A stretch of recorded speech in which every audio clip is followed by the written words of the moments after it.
Halo and welcome back, teman-teman netizen atau warganet yang saya hormati semuanya. Di konten terbaru hari ini, saya ingin membahas pertandingan Liga 1 antara Arema FC versus Persebaya Surabaya yang berakhir dengan hasil imbang 1-1, dan saya juga ingin membahas tentang peta persaingan untuk menjadi juara dari Liga 1 musim ini terkait dengan posisi Persib Bandung di bawah United dan juga Persebaya Surabaya di klasmen sementara Liga 1.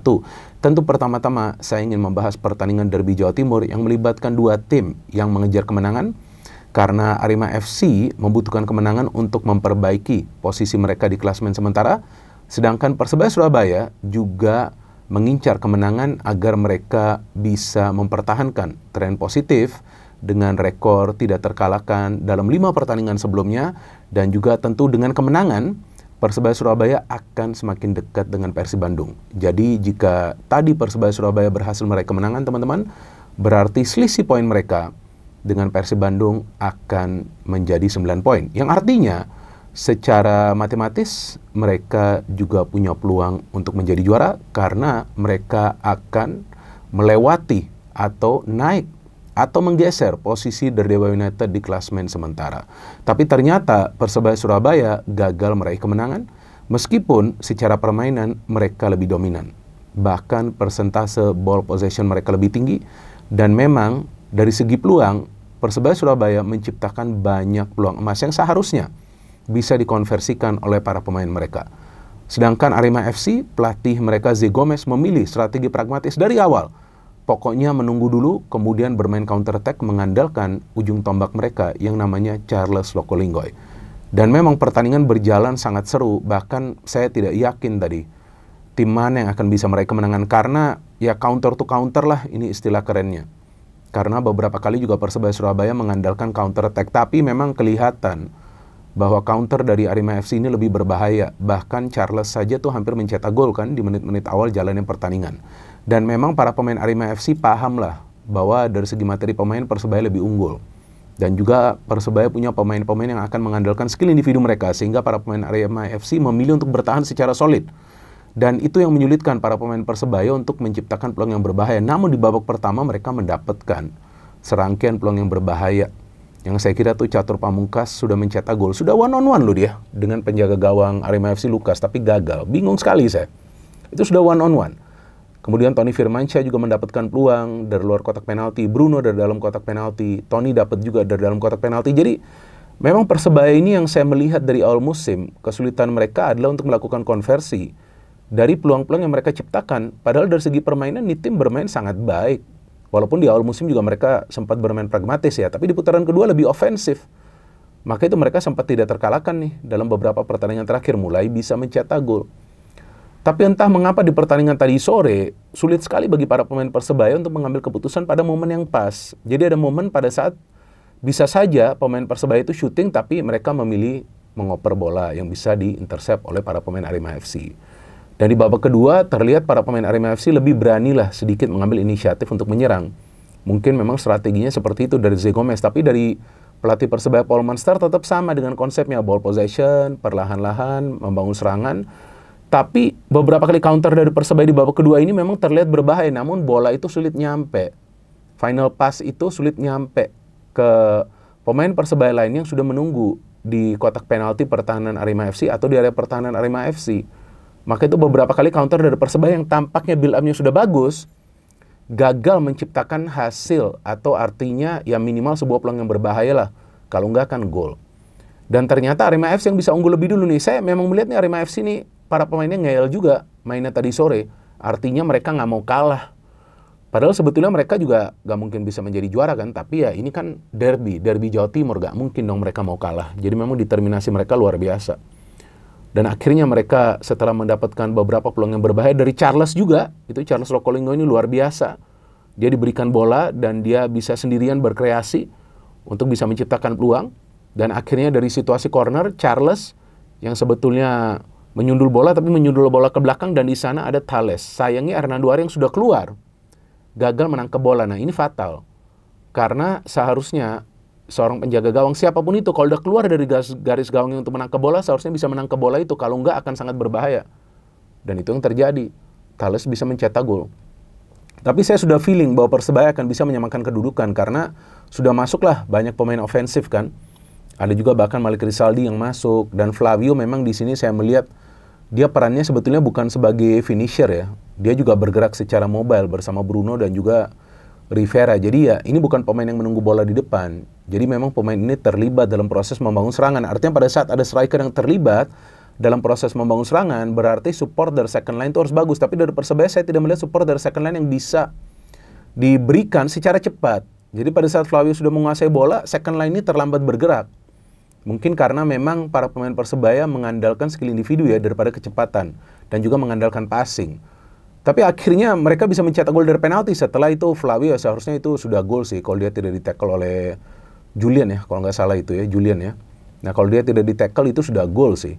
Dan memang ini penalti, dan beruntung juga Julian itu cuma mendapatkan kartu kuning karena itu dia melanggar dari belakang. Dan penaltinya bisa dikonversikan dengan baik oleh Bruno. Nah setelah satu sama lebih seru lagi pertandingan karena kedua tim ini mengincar kemenangan seperti yang saya katakan tadi. Jadi keluar menyerang. Bahkan tuh Arema FC saya kira sudah mencetak gol dari Charles itu. Dia sendirian loh. Dia bergerak di area pertahanan Persebaya. Dia shooting sayang melenceng. Kemudian Snyder juga kalau nggak salah tuh Julian ya. Julian itu dia mendapatkan peluang dari free kick, tapi bisa di-save juga oleh Hernando Ari. Cuman beberapa kali saya melihat Hernando Ari ini ngeri-ngeri sedap positioningnya. Nah inilah yang harus dia benahi. Tapi para pemain Persebaya kelihatan banget ini ingin kemenangan. Maka itu mereka melibatkan lebih banyak pemain dalam situasi menyerang pada saat mereka menyerang ke area pertahanan Arema FC. Cuma ya seperti yang selalu saya katakan, sepak bola itu bukan hanya berpatokan pada ball possession atau juga hanya pada penyerangan. Tapi sepak bola itu berpatokan juga kepada sistem yang memudahkan para pemain untuk bisa mendapatkan hasil akhir yang positif dengan bermain secara efektif. Artinya begini, jika para pemain Persebaya sudah mendominasi permainan itu bagus sekali. Kan mereka memegang kendali. Cuman bagaimana caranya memberikan final pass yang akurat? Nah jika itu tidak bisa dilakukan, maka tentu perlu ada yang namanya variasi serangan. Mungkin mengandalkan direct passing yang mereka lakukan tapi gak nyampe juga. Nah berarti akurasi passing dari para pemain Persebaya menjadi kendala bagi mereka untuk bisa menciptakan banyak peluang yang berbahaya dan juga tentunya melakukan finishing. Jadi finishing masalah utama tentunya, tapi selain itu juga pada saat mengkreasi serangan. Karena ball possession itu memang dikendalikan oleh para pemain Persebaya, tapi Arema FC walaupun counter beberapa kali serangan mereka juga tampak berbahaya. Dan Malik Rizaldi sudah one on one, itu 99% tuh gol, tapi gagal dia konversikan. Oke, memang Lukas lagi bagus performanya, tapi itu sudah one on one. Jadi memang jika tidak bisa mengkonversikan banyak peluang, ya tentu akan sulit meraih kemenangan. Jadi saya pikir hasil satu sama ini adalah hasil imbang yang mencerminkan bahwa kedua tim ini bermain dengan strategi yang berbeda, di mana Persebaya bermain lebih menyerang dengan ball possession, tapi Arema FC dengan strategi defend and counter. Ternyata perlu berbagi hasil imbang, yaitu perlu berbagi poin. Satu, dengan demikian Persebaya Surabaya tentu akan semakin sulit untuk bisa mengejar Persib Bandung, karena dengan posisi sekarang, dengan Persib Bandung yang sekarang telah mengoleksi 64 poin dan Dewa United yang telah mengoleksi 53 poin sama dengan Persebaya Surabaya, berarti kalau secara hitung-hitungan saya, Persib Bandung itu membutuhkan satu kali lagi kemenangan alias 3 poin.